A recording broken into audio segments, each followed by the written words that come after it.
This is One Fat Boy, and here are my NBA game predictions for March 25th. Tonight there is 7 games, and I will be going with the spreads and over-unders for each of them. For the Jazz at the Hornets, I lean towards the Jazz minus 3.5. I think the Jazz is just a better team overall. They can actually play defense, unlike the Hornets, who struggle to do that. So, hence, I'll just lean towards Utah winning, as they have like 2 ways of winning, as they can run either offense or defense. While the Hornets, for them to win the games, it's based on their offense entirely.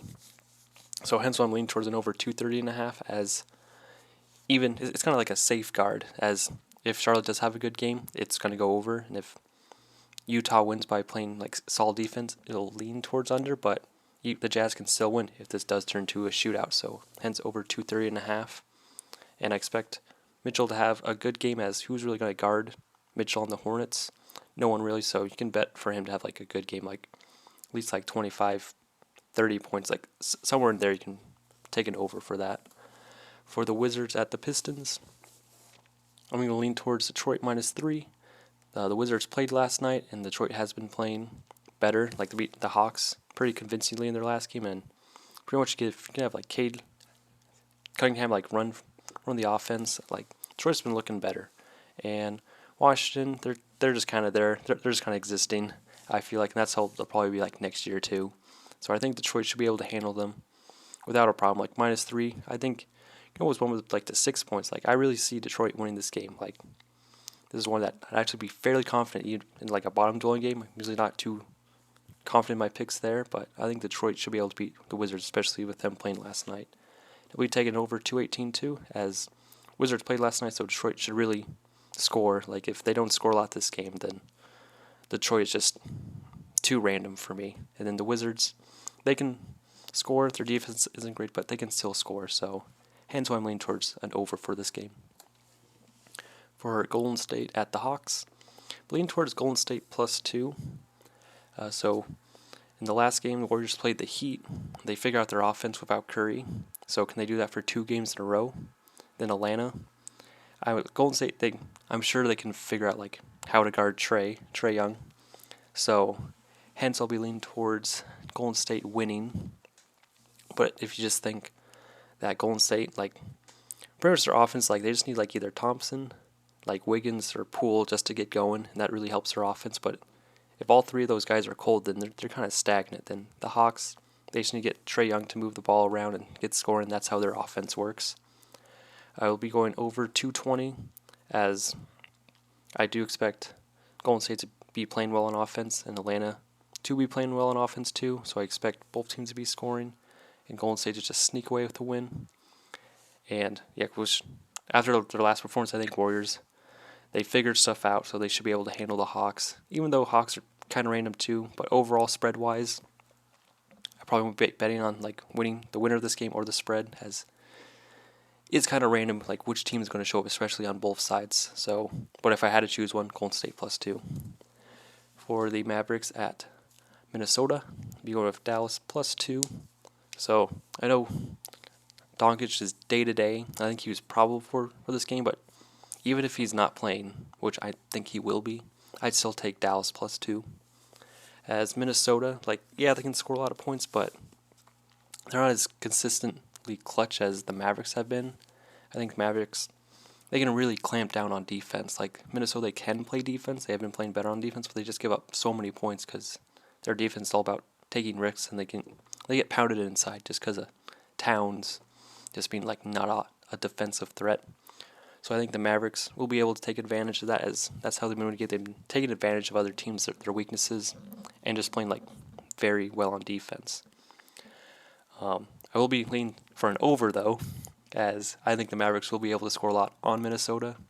And Doncic, even if he is playing, I think if he is playing, maybe take the under, because he just kind of slows the game down. But if he's not, take the over, which even if he is playing, I think you could still take the over. Like this over under at 227, it's not something I would take. I'd probably lean towards a over 222, or maybe that's probably what I lean towards. But I think Minnesota, they can put up a lot of points, but the Mavericks just play a slower pace. So game will probably be around like that 227 range. Like it's going to be very close to that, I feel.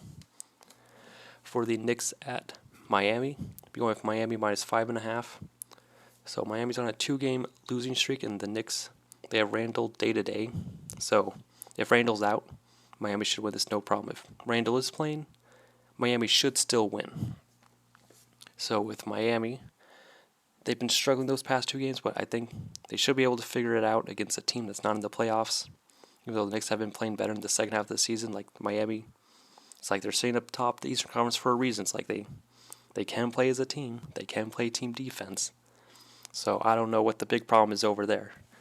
We lean towards under 215.5, as if Miami wins, it's not due to their an explosion of offense. It's due to an explosion of defense. And then the Knicks, they play decent defense too. So I shouldn't see a very high scoring output in this game. I think the highest points that a team will score in this game is 112. Shouldn't go. A team shouldn't score more than 112 in this game, so hence why I'm leaning towards an under 215.5.